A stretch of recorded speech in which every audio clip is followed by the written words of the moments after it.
പ്രിയമുള്ളവരെ നമസ്കാരം. ഞാൻ doctor Harish Chembakkara. Practical martial ആർട്സിൻ്റെ മറ്റൊരു അധ്യായത്തിലേക്ക് നിങ്ങൾക്ക് ഏവർക്കും സ്വാഗതം.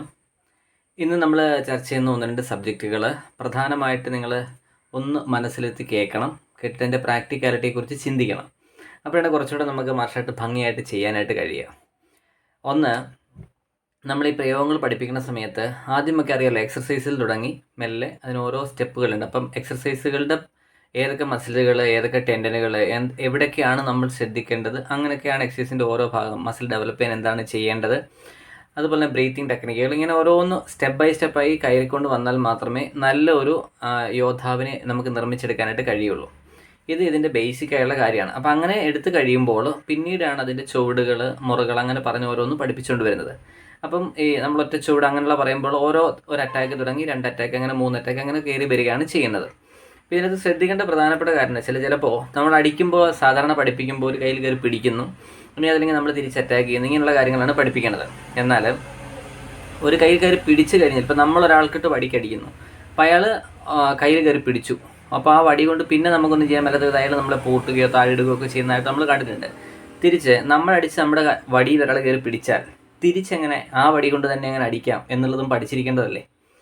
അത് വളരെ ഇമ്പോർട്ടൻ്റ് ആയിട്ടാണ് ഞാൻ പഠിപ്പിക്കാറുള്ളത്. ശ്രദ്ധിക്കേണ്ട കാര്യമാണ്, നമ്മുടെ ആയുധം പ്രയോഗിക്കുമ്പോൾ ആയുധത്തെ നമ്മൾ തടഞ്ഞാൽ അല്ലെങ്കിൽ അതിൻ്റെ ബാക്കി ചെയ്താൽ എന്ത് ചെയ്യണമെന്ന് കൂടി ഞങ്ങൾ പഠിപ്പിക്കാറുണ്ട്. അപ്പോൾ അത് നിർബന്ധമായിട്ട് അറിഞ്ഞിരിക്കണം. അതുപോലെ അതിന് തുടക്കം എങ്ങനെയാണ്, ശരിക്കും വെറും കയ്യിൽ നിന്ന് തന്നെയാണ് തുടക്കം. അടിക്കുന്ന കൈപ്പിരിവുകളെന്ന് പറയും. ആ കൈപ്പിരിവുകൾ ഒരുപാട് ടൈപ്പ് കൈപ്പിരിവുകളുണ്ട്. അപ്പോൾ ഇതെല്ലാം അങ്ങനെ മുന്നോട്ട് വരുന്ന സമയങ്ങളിലാണ് നമ്മൾ മർമ്മങ്ങൾ പഠിപ്പിക്കേണ്ടത്. ഇപ്പോൾ ഉദാഹരണമായിട്ട് പറഞ്ഞു കഴിഞ്ഞാൽ, ഇപ്പോൾ നിങ്ങൾക്കറിയാം ഒരു ലഹള ഉണ്ടാവുന്നത്, ഞാൻ ഇനി പറയാനാണ് വളരെ ശ്രദ്ധിക്കേണ്ടത്. ഒരു ലഹള ഉണ്ടാകുന്ന സമയത്ത് ഒരുപാട് പേരെ അറ്റാക്ക് ചെയ്യാറുണ്ട്. അപ്പോൾ അതുപോലെ തന്നെ ഇപ്പോൾ ഒരു ക്ഷേത്രത്തിലോ പള്ളികളിലോ മെസ്സുകളിലൊക്കെ തന്നെ പ്രശ്നങ്ങൾ ഉണ്ടാകുന്ന സമയത്ത് ഒരുപാട് പേര് മരിക്കുന്നതിൽ ഒരു 80-90% ആൾക്കാരും ചവിട്ടേറ്റാണ് മരിക്കുന്നത്. എന്ന് പറഞ്ഞു കഴിഞ്ഞാൽ നിലത്ത് കിടന്ന് അതിൻ്റെ മുകളിൽ കൂടെ ആൾക്കാർ ഓടിയിട്ടാണ് മരിക്കുന്നത്.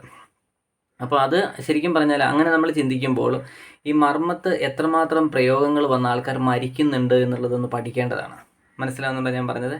അങ്ങനെ ചിന്തിക്കുമ്പോൾ മർമ്മത്ത് പ്രശ്നങ്ങൾ ഉണ്ടാവാം, പക്ഷേ എന്നാലും ഇത്രയും ഒരു ഗ്രൂപ്പ് ഓഫ് പീപ്പിൾ വരുന്ന സമയത്ത് അതിൽ തുലവും തുച്ഛമാണ്. അതായത് അങ്ങനെ ഒരു മരണം നടക്കുന്ന അളവെന്ന് പറഞ്ഞു കഴിഞ്ഞാൽ എൻ്റെ അഭിപ്രായത്തിലൊരു 10% താഴെയാണ്.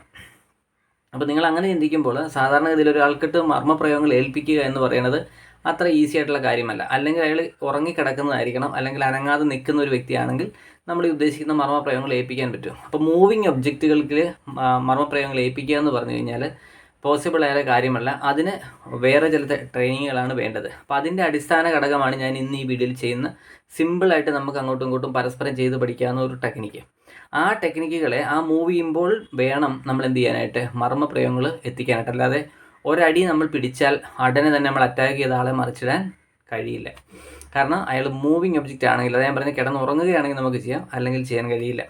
അത് ഒരുമാതിരി നല്ല ഗുരുക്കന്മാരെല്ലാം തന്നെ തീർച്ചയായിട്ടും അത് അടയാളപ്പെടുത്തിയിട്ടുള്ള കാര്യമാണ്, അവർക്കറിയാവുന്ന കാര്യമാണ്, അവരങ്ങനെയാണ് പഠിപ്പിക്കുന്നതും. അതുകൊണ്ട് തന്നെ മൂവ്മെൻറ്റുകൾക്കും കൂടെയുള്ള വെറും കൈ പ്രയോഗങ്ങൾക്കും ഒക്കെ ശേഷം അവസാനം മാത്രമാണ് ഇത് പഠിപ്പിക്കാറുള്ളത്. അപ്പോൾ ഇത് നിങ്ങൾ മനസ്സിലാക്കിക്കൊണ്ട് വേണം ഈ വീഡിയോ കാണാനായിട്ട്. ഞാൻ ഈ പറഞ്ഞതിൻ്റെ ഒരു സാങ്കത്യം നിങ്ങൾ എന്താണെന്നുള്ളത് പല വീഡിയോകളായിട്ട് യൂട്യൂബിലൊക്കെ ധാരാളം വീഡിയോസ് ഉണ്ട്, അത് അപ്ലോഡ് ചെയ്തിട്ടുണ്ട്. അതെല്ലാം നിങ്ങളൊന്ന് കയറി കാണുക. സത്യത്തെ തിരിച്ചറിഞ്ഞുകൊണ്ട് പഠിക്കാനായിട്ട് ശ്രമിക്കുക. അത് നിങ്ങൾക്ക് കൂടുതൽ ഉപകാരപ്പെടുമെന്നാണ് എൻ്റെ വിശ്വാസം. നേരെ വീഡിയോയിലേക്ക് പോവുക, അതൊന്ന് കണ്ടു നോക്കുക, എന്നിട്ട് അഭിപ്രായങ്ങൾ അറിയിക്കുക.